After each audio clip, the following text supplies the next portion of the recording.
So Sean O'Malley won Best UFC Fighter at the ESPYs. Here are my thoughts.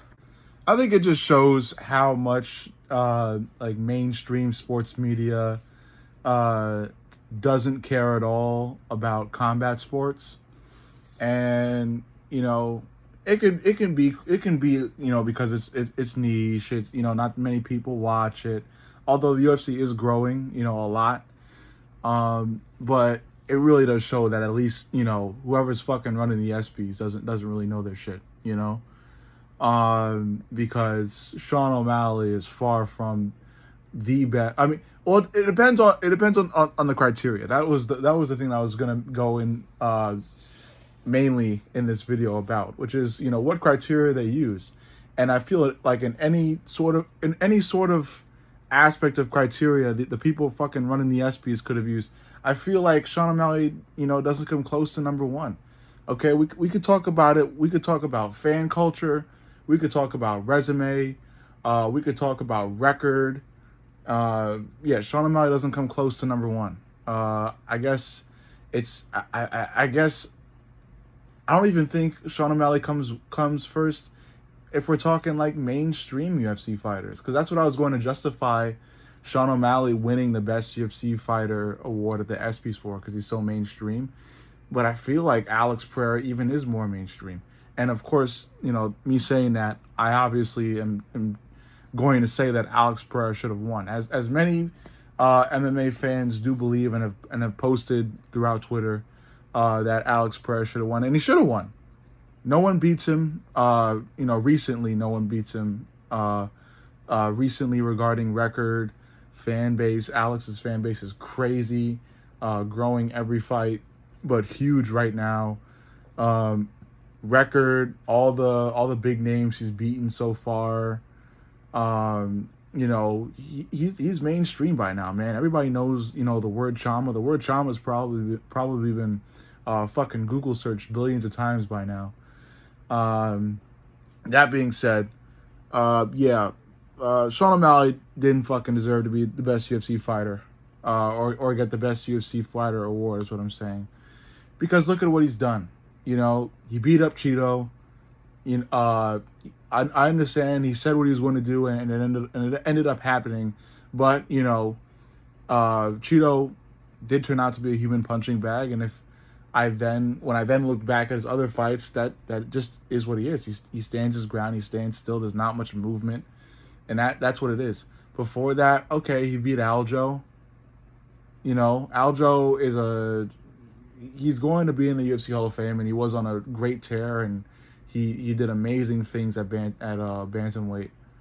But besides Aljo, I don't know what else is really on Sean O'Malley's record here for him to deserve best UFC fighter. It just doesn't make sense. It really doesn't. But I was gonna say, it's only fair I throw out three UFC fighters that I at least would have definitely assumed would have been in the running. I believe like one of them were, but I would have put Alex Pereira, absolutely, Ilia Topuria, and Alex, Ilya, and maybe John Jones. And a lot of people would disagree with the whole John Jones shit, but I would say it because because of how long he's been out, to then come back in and do what he did. I understand Gon's not a wrestler, but he did put Gon out so fucking quickly, and I feel like that deserves some respect. So I feel like he should be in the running.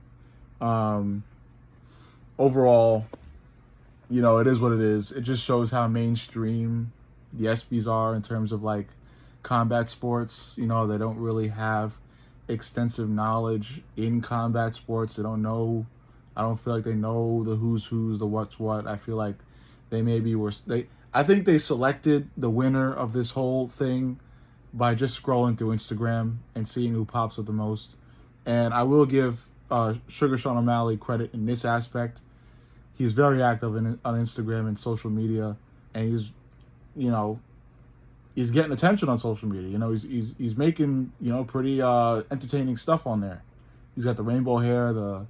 He's got a big ass garage near his house where he's got a bunch of luxury cars and punching bags and shit like that. He makes jokes. He's going back and forth with Marab, who's also been popular on social media. He's doing the work to at least have his name out in the social media crowd. But I don't feel like that's enough to, win a fucking ESPY. But again, it just shows ESPY, don't mix the words, combat sports and ESPY awards. You know what I'm saying? Those don't mix. Because, the ESPYs can make great decisions regarding the NFL, the NHL, the NBA. But in terms of UFC, mixed martial arts, that whole realm, I don't really know what they're doing. Neither does any other MMA fan. There's been an uproar about this, about selecting Sugar Sean O'Malley. Sugar Sean O'Malley is a bona fide rising star. I wouldn't consider him a star just yet, even though he has the belt. He doesn't have the resume yet, so we'll see where it goes from there. Just wanted to make this quick video talking about that whole ESPY situation. I got a couple interesting videos cooking in the next few days because there's a lot of MMA media and things coming out, and you got another fight night tomorrow, so we'll see how that plays out. But anyway, that's my little gist on Sugar Sean O'Malley. See y'all in the next. Fuck y'all.